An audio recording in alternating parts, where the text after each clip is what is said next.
Hello everyone and welcome back to my channel Edmond Mendaros, and for today's quick tutorial guys, and I'm going to show you on how to resolve if the HP Connections Manager experienced with a fatal error and it says a fatal error occurred. Check the HP Connections Manager in the event viewer for more details.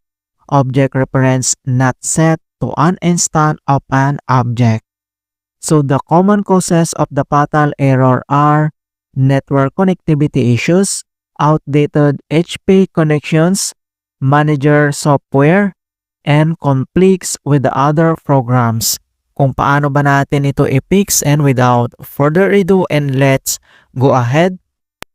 So the first solutions we will do is to activate Microsoft the .NET Framework 3.5. Kung paano ba yan natin gawin? All you have to do is to open up on a search menu. And dito sa search for apps, so kailangan mo lang i-type dito yung Windows Features. Ayan. So once na-type mo na dito yung keyword na Windows Features, and automatic na mag-a-appear kaagad dito yung Turn Windows Features on or off. So i-click mo lang dito yung open.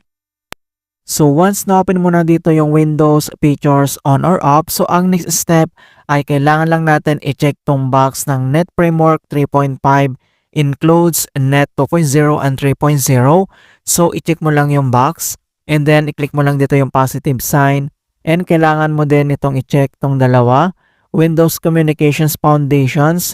Ayan, so kailangan naka-check tong box and then dito sa pinakauna, and then next step ay click mo lang dito yung OK.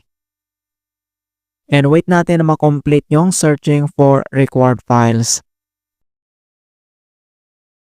And once it complete, and then next step, so close lang natin tong Windows Features on or off. And the other solution na pwede natin gawin is to reinstall the HP Connections Manager. Kung paano ba yan natin gawin, all you have to do is to open up on a search menu.